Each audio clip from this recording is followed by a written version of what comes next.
More key testimony heard on Capitol Hill today ahead of a crucial vote in the impeachment investigation. Big vote tomorrow. A full floor vote tomorrow. First big vote on impeachment. A huge vote. First vote in the House of Representatives. Jesus, it's only Wednesday?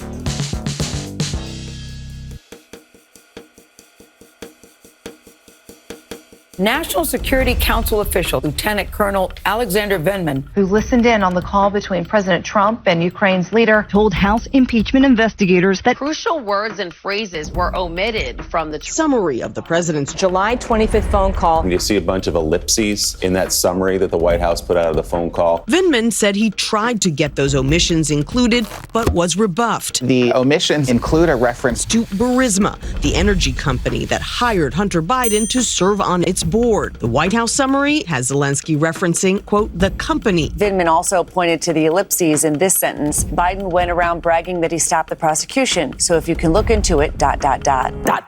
President Trump said there were tapes of Biden, an apparent reference to Joe Biden speaking at a 2018 event. Now that contradicts the White House, which told reporters that nothing was missing there. It was just a pause. And so this revelation contradicts the president's repeated claims that the White House released an exact word-for-word transcript. Word for word, comma for comma. You had stenographers, you had people that took it down exactly. We have an exact copy. An exact transcription of the conversation.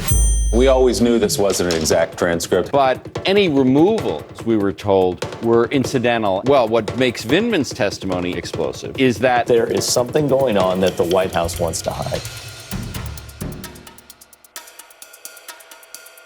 As the fallout is still being felt from what Colonel Vindman told investigators, 2 more administration officials are on the Hill to be interviewed. Christopher Anderson, who is the former special advisor to Ukraine, and his successor, Catherine Croft. They each worked for then Special Envoy for Ukraine, Kurt Volker, who himself has already spoken with investigators. We begin with Catherine Croft. She is testifying that during a July meeting with a budget official, she heard them say that Acting Chief of Staff Mick Mulvaney put a hold on military aid to Ukraine. The exact phrasing that this came at the direction of President Trump. That's 1 week before President Trump's now infamous call on July 25th with Ukraine's new leader. The second witness, Christopher Anderson, a career Foreign Service officer. Anderson's opening statement describes a warning from ex-National Security Advisor John Bolton that Rudy Giuliani, the president's personal lawyer, was leading a shadow foreign policy operation towards Ukraine. Quote, which could be an obstacle to increased White House engagement. And we have some even more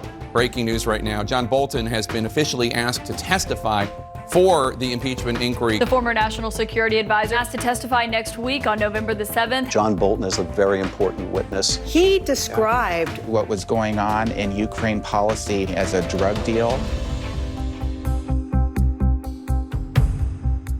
Yesterday, former President Barack Obama spoke at the Obama Foundation's 3rd annual summit in Chicago. This idea of purity and you're never compromised and you're always politically woke and all that stuff, you should get over that quickly.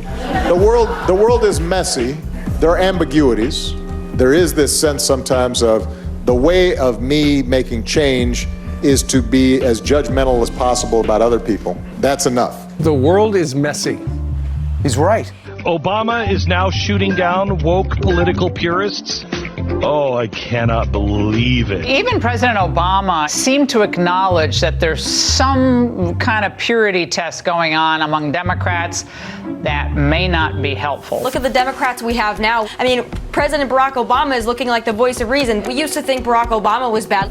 But how quickly we forget. He's been saying these things for a very long time. If you think that the only way forward is to be as uncompromising as possible, you're not going to get what you want. Democracy can be messy. I don't want you to think that a display of your strength is simply shutting other people up.